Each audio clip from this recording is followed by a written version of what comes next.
जैसे जैसे विधानसभा चुनाव नजदीक आ रहा है, प्रत्याशियों का प्रचार प्रसार जोरों शोरों से चल रहा है।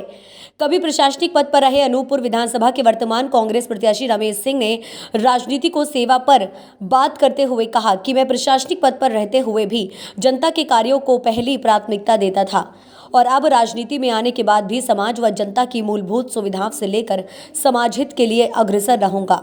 अनूपपुर से संवाददाता रोहित वर्मा की रिपोर्ट। नमस्कार, मैं रोहित वर्मा देवकीर्ति चैनल से।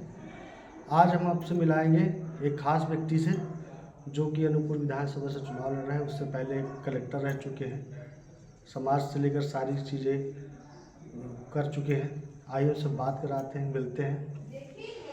सर, कैसे मतलब पॉलिटिक्स में आपकी रुचि आई?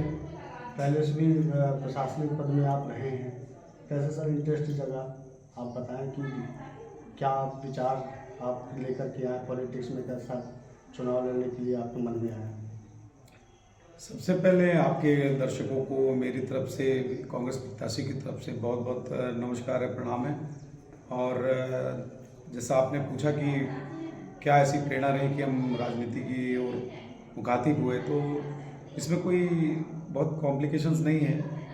इसमें सीधी सी बात थी कि मैं प्रशासनिक सेवा में रहा हूँ, 14.5 साल लगभग रहा। और 14.5 साल में जब सेवा में रहने के दौरान ऐसा महसूस हुआ कि अनूपपुर के लिए हम कुछ नहीं कर पाएंगे इस सेवा के कारण, क्योंकि गृह जिले में कभी आपकी तो हम अपने गृह जिले में सेवा नहीं दे सकते, एक सेवा की सीमा है।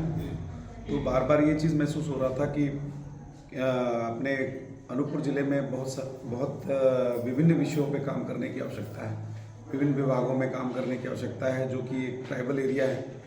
और ट्राइबल एरिया होने के नाते अभी तक जिस हिसाब से यहाँ लोगों को मुख्य धारा से जुड़ने की जो व्यवस्था हो सकती है, वो अभी तक उस हिसाब से नहीं हो पाई है। तो मुझे लगा कि कहीं ना कहीं हमको आकर के सामने आना चाहिए और इस दिशा में काम करने का प्रयास करना चाहिए। तो यही एक प्रेरणा थी। सर, जैसे कि भारतीय जनता पार्टी पूरे देश की सबसे बड़ी पार्टी है आज की डेट में, है ना? और आपके जो सामने प्रत्याशी हैं मिसाहुल लाल, बड़े ही गदावर नेता हैं, कई सालों से विधायक रहे हैं, अब प्रेजेंट में मंत्री भी रहे हैं। सर, क्या लगता है आपको कि इतनी बड़ी चुनौती में लेकर के आप अपने स्थान को कहाँ देख रहे हैं? देखिए, भाजपा आज की डेट में देश की सबसे बड़ी पार्टी है या नहीं है, ये तो अभी कोई ऐसा आंकड़ा नहीं है। लेकिन मैं ज़रूर कहूँगा कि कांग्रेस पार्टी देश की सबसे पुरानी पार्टी है। 137 साल 138 साल का ट्रैक रिकॉर्ड है। और भारतीय जनता पार्टी का जो ट्रैक रिकॉर्ड है भी 30-40 साल का हो सकता है। और इंडियन नेशनल कांग्रेस का जो हिस्ट्री है, उसकी जो बाई लॉज हैं, वो संविधान से मेल खाते हैं, संविधान के अनुच्छेदों के अनुसार वो मेल खाते हैं। लेकिन भाजपा के साथ में ऐसा नहीं है, उनकी आइडियोलॉजी कुछ अलग है, वो संविधान से मेल नहीं खाते हैं। तो ये कहना कि वो इनका ये बहुत बड़ा चैलेंज है, मेरे हिसाब से कोई बड़ा चैलेंज नहीं है।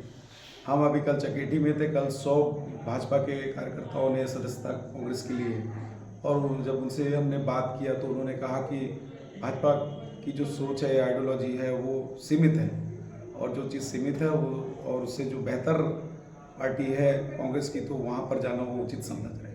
तो ये समय का चक्र है, और इसमें मुझे नहीं लगता कि कोई चैलेंज है। मिसाहुल लाल जी निश्चित रूप से पुराने लीडर हैं यहाँ के, 40 साल 45 साल का उनका ट्रैक रिकॉर्ड है। लेकिन हर चीज़ का एक समय होता है, उस समय के हिसाब से ही होता है। अब समय बदल रहा है, नए दो पीढ़ियाँ आ चुकी हैं इस दौरान, और नए पीढ़ियों की जब आप गांव में बात करेंगे तो परिवर्तन के लिए। सर, कांग्रेस पार्टी के बहुत सारे घोषणा है, जैसे बिजली 100% माफ़ कर देंगे, 500 रुपये में सिलेंडर मिलेगा। चलिए सर, वो तो कांग्रेस का एक वो है। आप सर व्यक्ति विशेष में जीतने के बाद क्या करेंगे अनूपपुर के लिए? आपके विचार क्या है? कुछ नया किया जाए युवाओं के लिए, रोजगार के लिए? क्या है सर, आपके विचार क्या लेकर के मुद्दे में?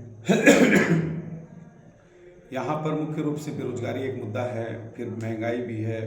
और महंगाई राज्य स्तर या केंद्र स्तर की समस्या है, बेरोजगारी भी राज्य और केंद्र की समस्या है, और लोकल भी है। लोकल में व्यवस्थाएं जो हैं, प्रशासनिक व्यवस्था मैंने देखी है यहाँ पे, जो लोक सेवा है, सर्विस गारंटी है, उसमें और बेहतर काम करने की आवश्यकता है। यहाँ पे लोगों को अभी सर्विस डिलीवरी अच्छे से नहीं हो रही, गुड गवर्नेंस नहीं है। तो तो इन सब चीज़ों पे काम करके शिक्षा व्यवस्था भी चरमराई हुई है, स्वास्थ्य व्यवस्था भी बुरा हाल है। तो ऐसी स्थिति में अपन स्थानीय तौर पे इन सब चीज़ों पे काम करने की बहुत ज़्यादा सख्त आवश्यकता है। और उसके बाद में हमारे पास में ये वचन पत्र भी है, इसमें पूरा 5 साल का रोड मैप है।